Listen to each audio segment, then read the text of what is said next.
মঞ্চ থেকে কোনো ধর্মীয় শব্দ আমি প্রয়োগ করিনি, কিন্তু আজকে এক ধর্মীয় শব্দ প্রয়োগ করতে বাধ্য হলাম। আমার ভাগ্য আল্লাহর হাতে, আমার ভাগ্য সৃষ্টিকর্তার হাতে। আমি এর বাইরে কিছু বিশ্বাস করি না। যদি আমার চাচা যান উনি যদি মনে করেন যে কেউ কাউকে আমার বিরুদ্ধে দাঁড় করাবেন, তার নামটা পাবলিক ডোমেইনে দিয়ে দিক না উনি। আর তারপরে কথা হচ্ছে, তারপরের কথাতে আসি। রাজনীতির ময়দানে এসেছি সমাজ ব্যবস্থা পরিবর্তনের জন্য। ক্ষমতা দখল আমাদের স্বপ্ন নয়, আমাদের লক্ষ্য উদ্দেশ্য, আমাদের কার্যকলাপ। ইভেন আজকে পর্যন্ত বিধানসভায় দাঁড়িয়ে হেলথ বাজেটের উপরে যে আমি আলোচনা করেছি, সেখানেও লক্ষ্য উদ্দেশ্য একটাই, সমাজ ব্যবস্থা পরিবর্তন হবে কি করে।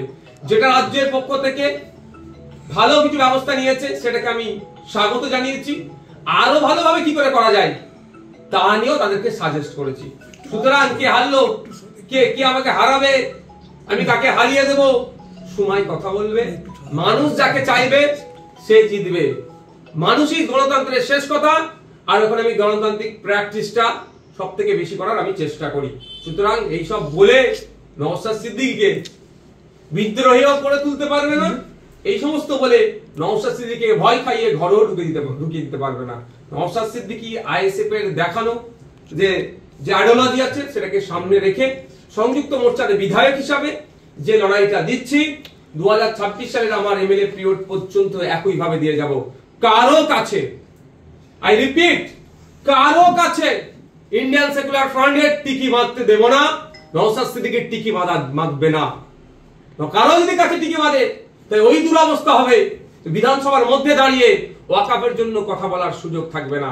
বিধানসভার মধ্যে দাঁড়িয়ে ফেক এসটিএসসি সার্টিফিকেটের কেন এত ইস্যু হচ্ছে এই সওয়াল করবে না। কারো কাছে যদি টিকি বাঁধা থাকে, তাহলে বিধানসভার মধ্যে দাঁড়িয়ে রমজান মাসে ফলের দাম বেড়ে যাচ্ছে কেন এই সওয়াল করতে পারা যাবে না। কারো কাছে যদি টিকি বাঁধা থাকে, তাহলে বিধানসভার মধ্যে দাঁড়িয়ে ভাঙড়ে সরকারি মহিলা কলেজ নির্মাণ করতে হবে, ওখানকার মানুষদেরকে উচ্চশিক্ষায় শিক্ষিত, ওখানকার মহিলাদেরকে বিশেষ করে উচ্চশিক্ষায় শিক্ষিত করার জন্য এগিয়ে দিয়ে যেতে হবে, এই ডিমান্ড করতে পারা যাবে না। সুতরাং এখানে কোনো টিকি বাঁধার জায়গা নয়।